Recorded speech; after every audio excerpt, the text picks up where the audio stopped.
Hey guys, Pretty Wong here. I want to talk a little bit about this spooky action glitch. Yeah, this is going to be a pretty long video, and it's going to go into all the details of how exactly spooky action glitch works. So without further ado, here are all the pretty wrong things that I know about spooky action. The first thing you kind of need to understand is how the fire rod works. There's two parts to the fire rod. The first is just when you hit something, and as soon as the fire rod shot hits something, it'll damage it. But there's a second part to the fire rod, where there's this lingering effect that happens because the fire stays there for a little bit. And I'm going to demonstrate that by using these mummies. So obviously if I just hit the mummy, it'll get hit. But you saw that the second mummy started walking down and it walked into the fire, and then it got damaged as well. Let's see if I can do it like this. I need him to come down. So I didn't hit him with the fire. He's walking into the fire. And so this second part of the fire rod is what we're adjusting when we do the spooky action. Okay? And the method by how we do this is with this this value up here. So I've made it I've blown it up in the corner over here so that you can watch the value. But this value is what tells the game, well, the game uses this value in several different ways. And it just happens that one of the side effects is that if this value changes, if it has a different number on it, then that lingering effect of the fire gets offset by that many pixels. Okay, so we can go over an example where let's change it. I'm going to put in a value of 120 over here. And when I've done that, then when I kill this guy, I also hit this second mummy over here. So this was the area of effect, the lingering damage, that is offset 120 pixels from where the initial fire rod hit was. And that's basically what's happening when you have this spooky action. Whatever's in this, whatever value is being stored in here by the game is going to be used for us to damage something that's far away from where we should normally be able to damage it. Okay, and so depending on the application that you're using, basically you need to figure out two things. One is, well, how far away is the thing that we need to hit? And then two, how do we get this value into this into the game over here? Okay, the value that we want. Luckily for us, there is a very easy way to get a whole slew of different values into this location. And that's by using the flute. And so you notice here that when I flute, this value changes between a lot of different values. And I'll show that again. If we call the duck again, we flute over here, you can see that as the duck gets lower, this value starts getting higher, all the way up to 254. And then as the duck starts flying away, the value starts getting lower and lower. 230, 220, 210, 200, all the way until the duck flies off the screen and it stops at this value of 168. So if we wanted this value of 168, well, we could just go off over here, for example.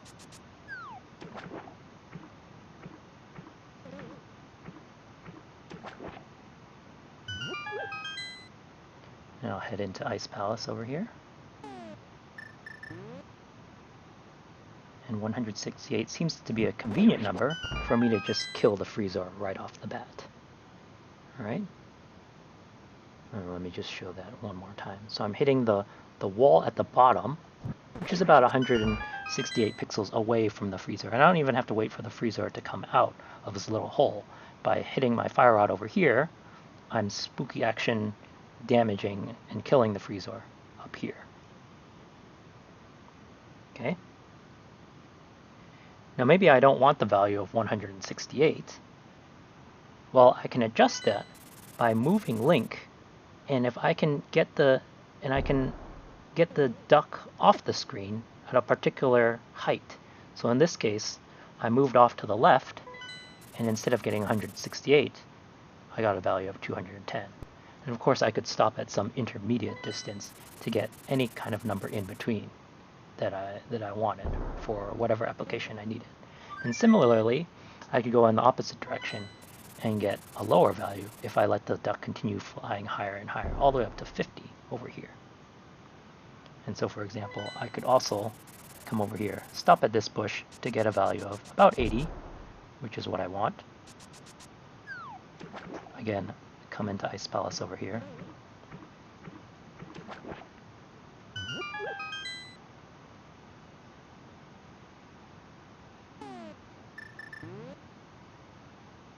And this time, I can just shoot up at the statue and kill the Freezor before it's gone out. Alright, I'll leave it as an exercise to the viewer to figure out which one of these strategies, or maybe just the standard strategy without spooky, is faster. But that's basically how spooky action works. And this is one application where you can save, I don't know, probably maybe half a second by killing that Freezor a little bit early. But if you're watching this video, you probably want to know about Mire. And so the first step of doing the spooky action in Mire is to set the value. And we are going to use the bird to do that. And the value we want makes us stop Link about this location. Okay, and we want a value of about 140, right? So at this time I got 143. So you can go into the middle of the rock, but it's usually good to be a little bit to the left of the rock. But just position yourself somewhere around there. 135 is just fine as well. And then you can step into the warp. A lot of people think that you have to come down and pick up the rock from the bottom in order to set this value correctly. So in this case I got 139, which is nice. But that's not actually true. You can actually pick up the rock from the left and travel a little bit to the right. And as long as you're quick enough about it, see, this time I got a 143, which is just fine. Again, we're looking for a value around 140. Now if you screw up, like that I did right there, then that's not good. 154 is too far off. But you can pick it up and just move off to the right. Of course, you may need to do some shenanigans, and I believe going from the bottom is probably the best way to both set the value and also get the quick warp. So keep that in mind. Alright. Once you've set the value to what you want, that's not what I want, then you can go through the rest of the dungeon with that value until you get to this area, until you get to the basement.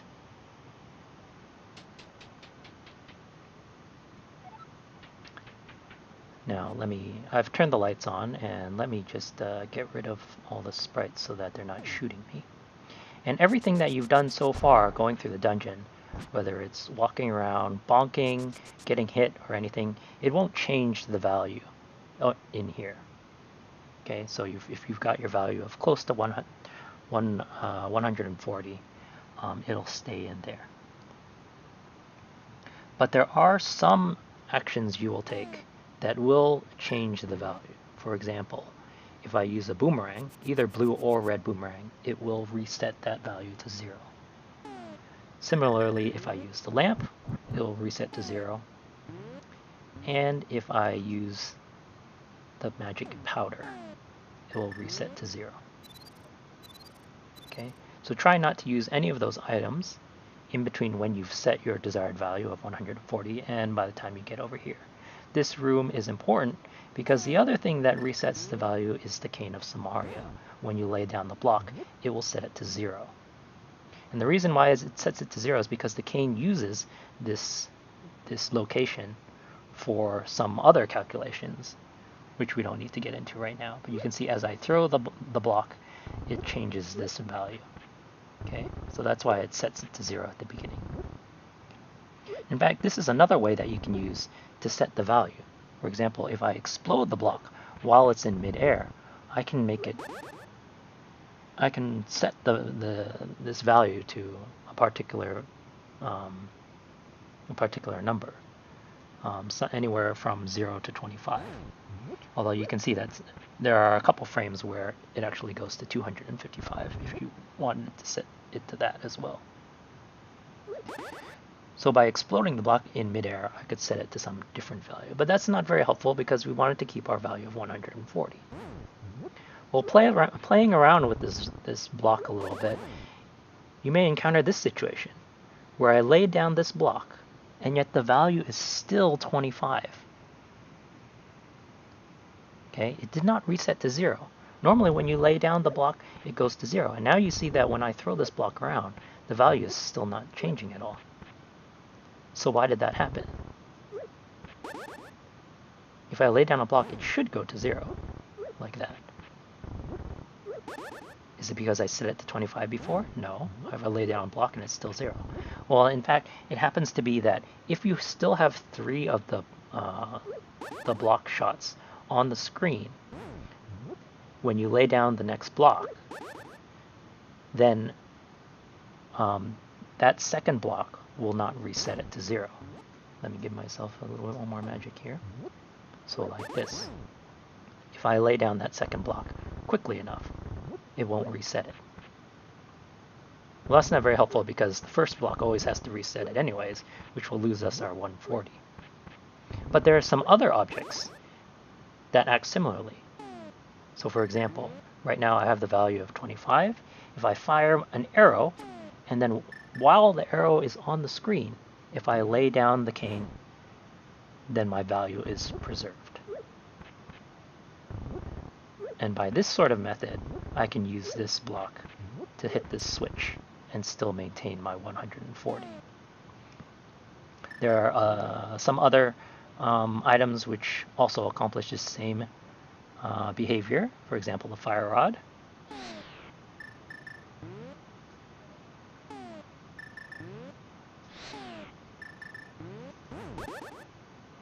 Well, if I don't do it too quickly.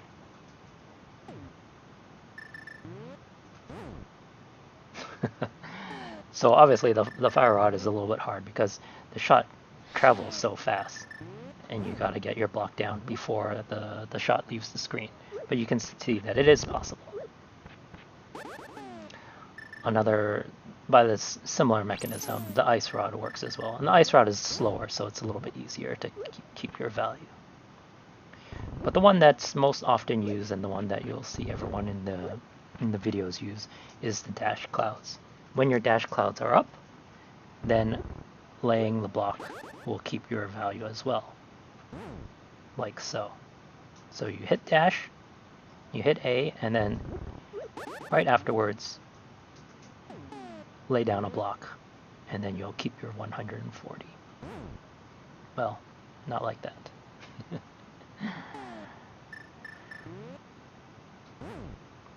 All right. And all those methods work for not resetting it when you use the other items as well. For example, let's say you really did need to use the lamp for some reason. You can dash and then use the lamp and still keep your 140. And also your magic powder.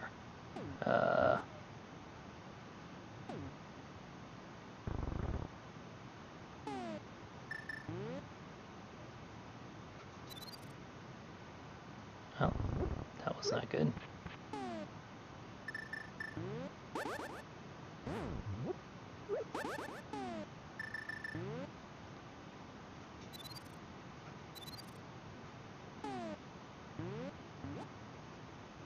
I know it's possible.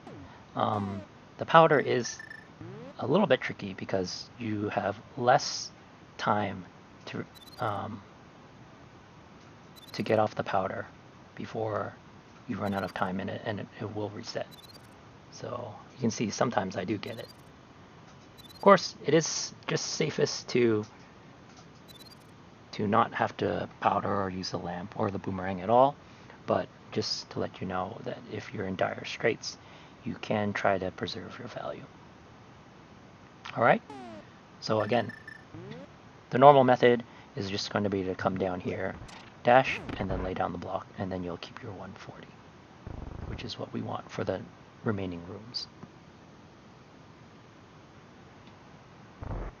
Go through this room, which is just fine, and then we'll hit this room. This is the first room in which we will make use of the spooky action glitch in Mire. And basically what we want to do is we want to hit this spike, and our value of 140 is going to make the fire rod damage whatever's approximately 140 pixels higher than the spike, which just happens to get us to the crystal that's right off the screen, which we want to hit. So it will look a little bit like this, and you can hear it go off. Now keep in mind that even though the crystal is off screen, it does need to be close enough that it's still loaded into the game's memory.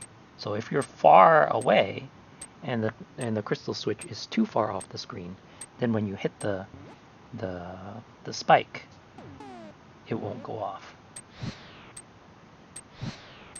Okay, so you need to be at least about this distance away to be able to hit the switch. Okay, so normally you'll come in, you'll dodge the spike,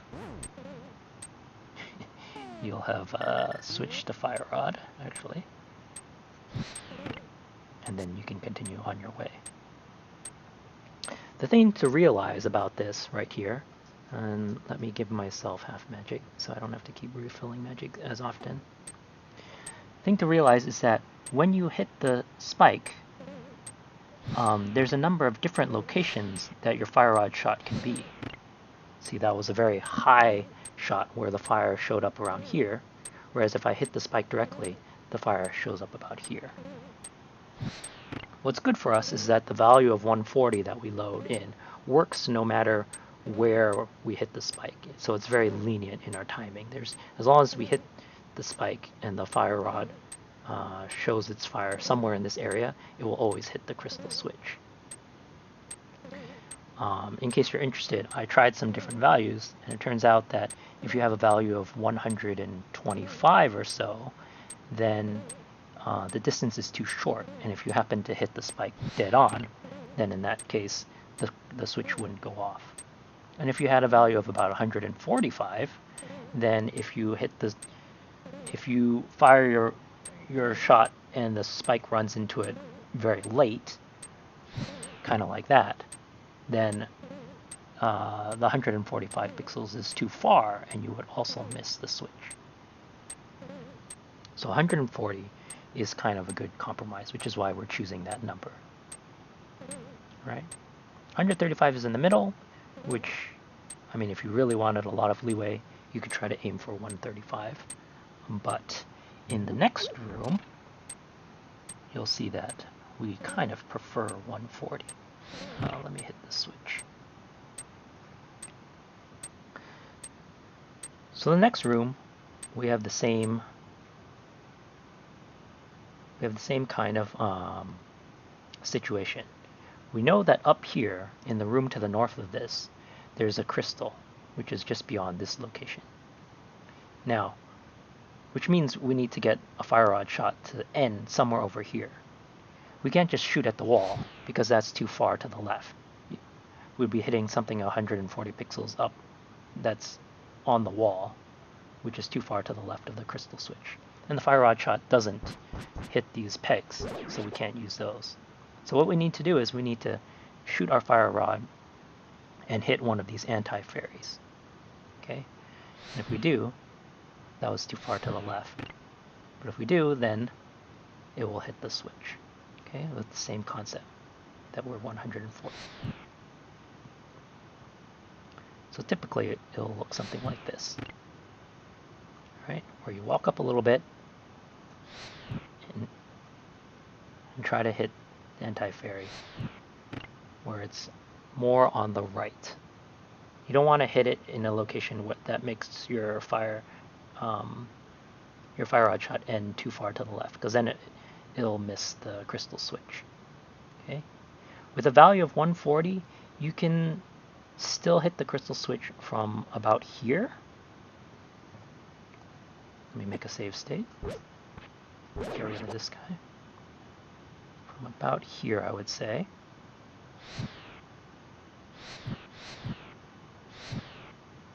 Or maybe that's a little bit too low.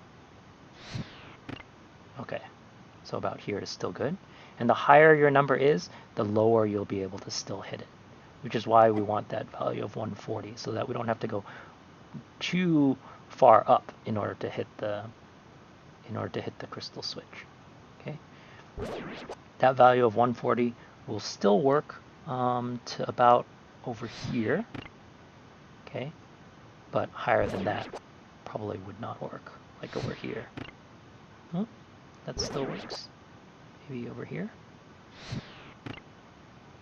Wow, that's pretty far up. All right, so about here is too high now. So there's a large window over here, anywhere from, I would say, about here, maybe is the very edge, all the way to about here, and anywhere in this window. Of course, you kind of have to time it so that you're shooting the anti-fairy.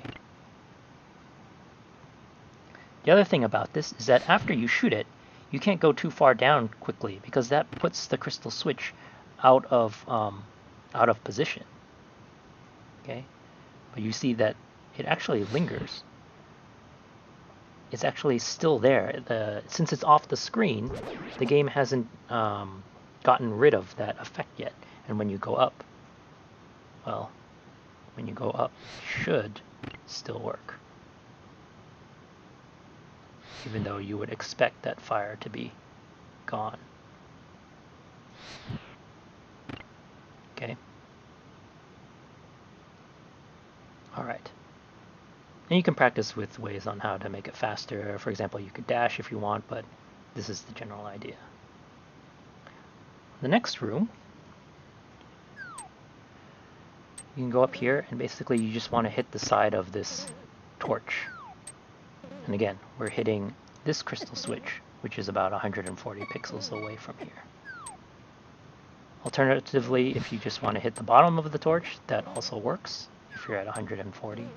So there are some different ways that you can do it. For example, if you have boots, you probably want to just dash up and hit it this way. And if you don't, you could just walk up.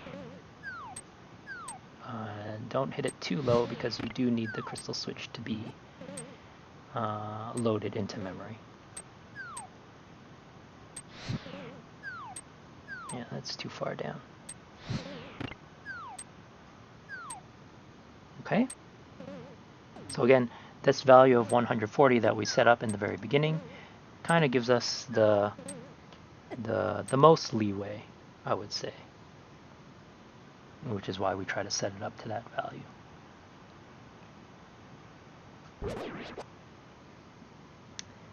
Now, there are some problems though.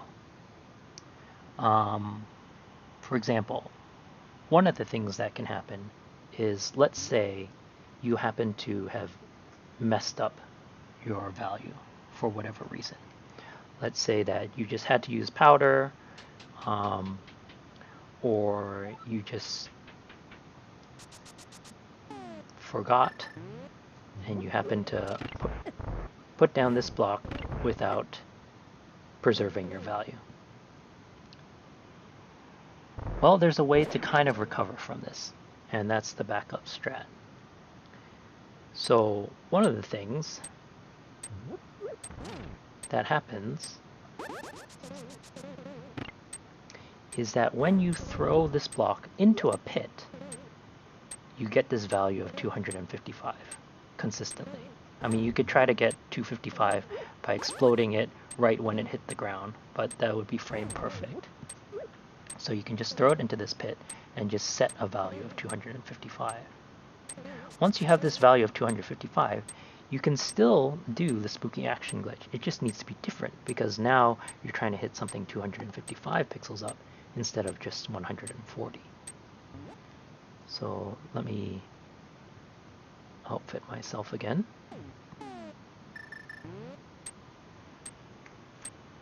And let's take a look. For 255 pixels, we kind of want to hit the anti-fairy when it's down here, almost at the very bottom. Around over here would work as well, but on the very bottom is probably just the safest. The problem is that we can't just hit the anti-fairy because we're too far down and the crystal switch isn't loaded. If we try to walk up, it won't work as well. Okay. In fact, we need to dash up. So what we want to do is we want to do an item dash. However, even that doesn't work because by the time we're dashing up, the fire has already gone out and the crystal is not loaded. So in fact, what we need to do is we need to stand far away, do an item dash, and then the time it takes for the fire rod to travel across the room will have dashed up far enough in order for the spooky action to hit the switch. And you do need to hit the anti-fairy. Like that. So it is harder, but it is possible to recover. Like that. Alright? And this is basically the setup for the backup strat.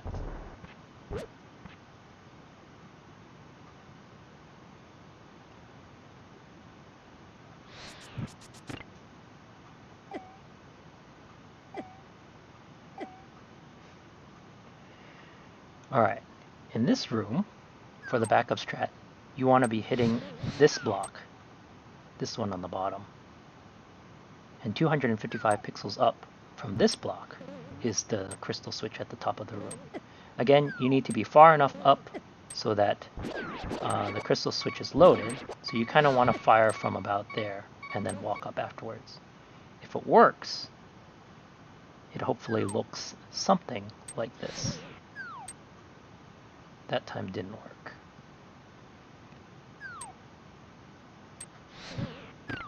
That time worked.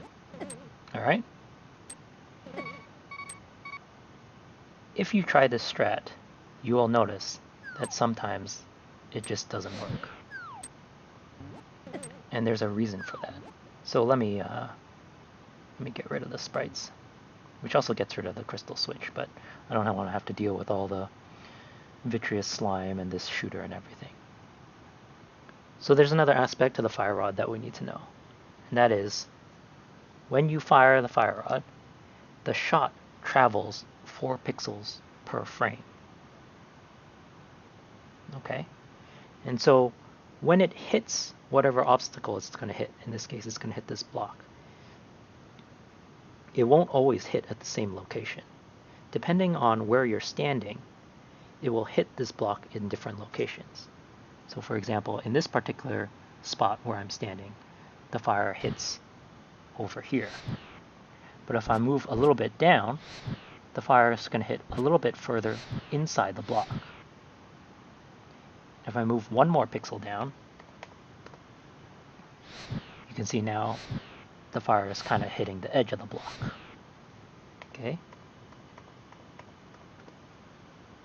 Versus here. That's a big difference. Well, it's only 4 pixels difference, but it's enough of a difference to make it not consistent. And the fact is, 255 pixels away from this block up to this crystal switch is just far enough away that 2 of the pixels, the top 2 pixels, when you hit the block, work and will hit the switch, and the bottom 2 pixels will not. So it's sort of 50-50 whether this strat will work when you come in and you shoot downwards like that. Now maybe you could find some strat where you like press up against this block and then turn around exactly 1 pixel or something like that. I haven't played around with it enough, but it is something to keep in mind when you do this backup strat. So maybe you're not satisfied with the inconsistency of this strat. Well, there's another thing that you could do. You could also try to hit this crystal switch that is north of this room again. So we already did it. We did the spooky action glitch one time in here, and we can come in. Let me just get rid of this guy. We can shoot down over here and try to hit the switch. Oops. Like that. Now you saw again that it was kind of inconsistent, and that's because of this exact same reason. 2 of the pixels out of the 4 will end up hitting the switch, but 2 of them will not.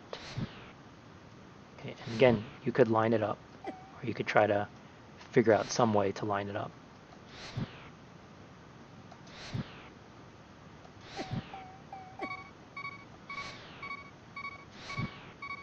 And I'm being very unlucky on this one.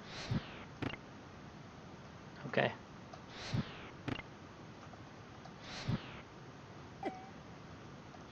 Well, that's not very helpful because it's just as inconsistent as the other strat. But instead what we can do is just hit the anti-fairy again.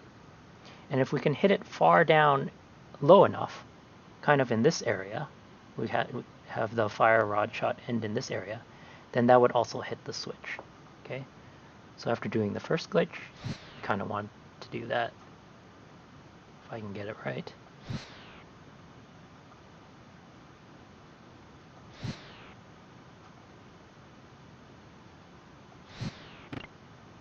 Kind of like that.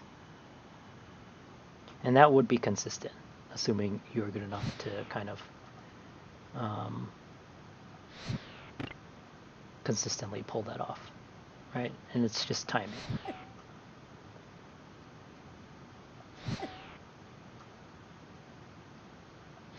I guess I have to do it more over here. You can tell that I'm not very good at this because I don't practice the backup strats very often.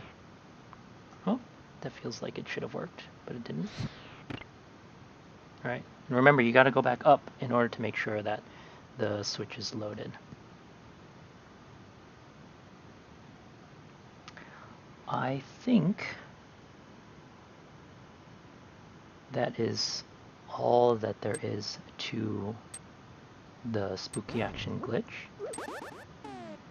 Now that you know kind of the secret workings of it, you can try out your own things and maybe find some other uses for it. And again, if you have any questions or want to point out anything that I said wrong, go ahead and give me a go ahead and contact me on Discord. Hope this was helpful.